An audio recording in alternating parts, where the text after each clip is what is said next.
All right, mic check. Okay, here we go. So there's been mention of superpowers already, which I think is great. And, I'm not surprised. And it's about how AI can give you superpowers. But what about your own superpowers? Well, in this world of AI, curation and taste are your superpowers. Because AI is creating this uniformity, this slop. We've seen it. Who could recognize slop AI emails, right? DMs. Kat mentioned I'm a podcaster. I can't tell you. I think I've already gotten 5 today. It's, I saw Kat on your podcast. You talked about X topic. I think so-and-so would be a great person because they could also talk about X topic. Blah. Boring, right? Because here's the thing. AI, and I just like to focus on the good of AI, but in the context of bad, but this is good. It raises all boats, right? Say goodbye to spelling errors, grammatical errors, syntactical errors. Say goodbye to passive voice. Yes, finally, right? But here's the thing. It's raising the tide. So that means everyone has B- writing now. Everybody, right? So how do we stand out? That's the problem, because uniformity is the enemy. If we're all using the same AI, then the output is going to be the same, or at least very similar, right? Who here is using Copilot, right? Yeah, it's probably maybe one of those. And ChatGPT, right? So if you're just using Copilot and ChatGPT, guess what? You're going to sound like everybody else. And there's a lot of prompting stuff you're going to learn today. That's going to be one of the ways you stand out. But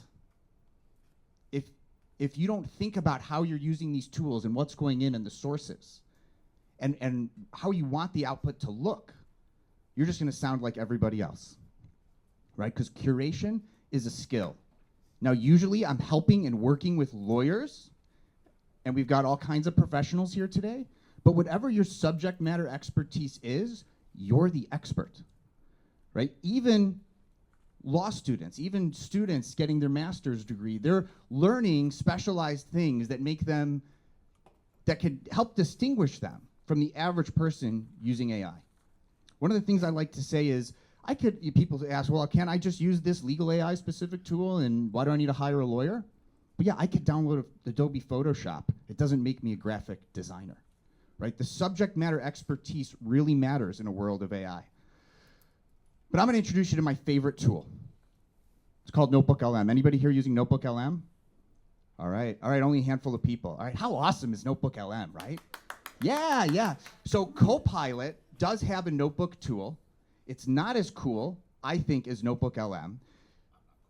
And I find that when you're grounding your AI use in sources that you curate, that that you're familiar with, even if you haven't read that contract or that brief yet, even just uploading just that into a notebook in Notebook LM, it's only going to be giving you answers based off that source. It doesn't answer based off of its training data, based off what it finds on the internet. It's incredibly useful, and I recommend having the enterprise version for up to 300 sources per notebook. And crucially, it gives you inline links. I was worried this might happen. Some of the graphics didn't show up. Anybody heard of Gamma? I made this slide deck using Gamma. So here's what you do. Here's how you could create your notebook. You gather your sources. Sometimes that's just a brief or a document or whatever. But if you're creating a knowledge base, if you're thinking about how could I clone my knowledge, you could leverage a tool like Perplexity, which could connect to your cloud drive, or even find things. So if you're on the internet like me, you have a podcast, you guest, you write articles, this could be a really fast way to find your sources and put them in a notebook. Because after all, why go manually upload a bunch of stuff when we could use AI to do it faster, right? What used to take hours or days, now you could do in minutes by leveraging a tool like Perplexity. So what I did to generate my notebook, which I'll give you a link to at the end, that you could test out and experiment and see how I've curated and applied my taste to my knowledge base, is I told it to find every single podcast episode I've ever done. I asked Perplexity to do this in the deep research mode and make it in an easy copy and pastable format. Can you imagine going and having to copy and paste every single link from YouTube into a notebook? Because the one downside of Notebook LM is it is a little bit of a manual process. At least today, it's not connected directly to Google Drive where you can mass upload things, because it is a Google product inside of Google's Gemini suite of products. And then I told it to do the same thing with all the articles I've written and all the drafts I've done. And I am verifying these sources. These are talks I gave. These are podcast interviews I've done. These are articles and CLE presentations I've written. I know the sources. This is not necessarily the tool to use, although I do use it sometimes, to figure out what things are saying or doing.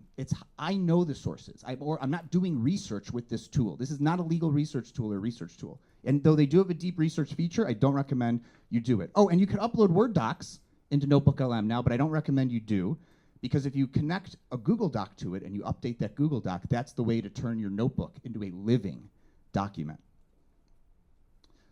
So here's why I love it. You could verify every claim. First of all, if you use it the way I hope that you do, you're curating the sources. But even then, for people, if you share your notebook with potential clients internally at your companies or your firm, it gives you citations to those sources. So think of it as the ultimate semantic search tool for your corporate documents, for your knowledge, for all the things that you know. It gives you citations. If AI, even outside of this tool, if AI is only answering me based off training data, I don't use it. I want to know where is it getting its information from, and we get to build our own semantic search database using a tool like this. And by the way, I use multiple AI tools daily, and I can't promise it's hallucination free, but when I find a mistake in the output in Notebook LM, it's always a problem with my sources, not with the output of the AI tool, which helps me fix those mistakes in that employee handbook for that client, right? So it's incredibly useful for that. And you could share these notebooks. Now you have to create a consumer-facing version to share the notebook. But when you do that, and I've taught and trained people how to do that, now your potential clients or your existing clients can access your knowledge. Now, you're not giving legal advice here or advice, but you could give legal information. You could give really useful things. I now leverage my own notebook when helping clients, when helping attorneys launch subscription-based law firms. It gives all the answers I would give, but I use it to supplement my own ability to do that. But you could give that as a resource and tool to your clients. So they show up in a chat-based interface, and depending on how you have it set up, they're able to ask different questions and click on those citations. So they're still going to your website. They're still going to watch those videos. They're still going to read those blog posts, but they're able to get answers in a chat-based interface. That's really useful. But then, like I said, it's your thought partner. Now you're able to tap into your own knowledge. This is the second brain you've been looking for, but you have to craft it. Don't rely on what's on the internet or what's in the training data. You craft this to help you think. There's all these phenomenal tools called Studio. Who here just doesn't want to figure out prompting? Anybody? Okay, all right, good. So you're here, so you are going to figure out prompting. But for those of you who you know, and you go out there and they're just like, I'm never going to learn prompting, I don't care. The Studio features in Notebook LM give you clickable buttons that do incredible things, and you don't need to learn how to prompt. Now, if you do, and you apply your taste, and you think about, one of my favorite examples is an employee handbook that I told Notebook LM in the video overview button, where it creates a PowerPoint presentation with voiceover. You are this Chicago dance studio's peppy, upbeat assistant, and you're about to make the boring parts interesting of this handbook to all her new dance instructors that are about to sign it. It was amazing. And there's all different kinds of things that you could customize there. And then when you're listening or watching some of these things, you could do other things. And so it lets you absorb information in other useful ways while you're engaged in other activities, which helps us master our content better and faster. A quick feature that I'll mention here that I think is really useful is I use the debate feature in the voiceover, in the audio summaries, because I learned the gaps in my own knowledge.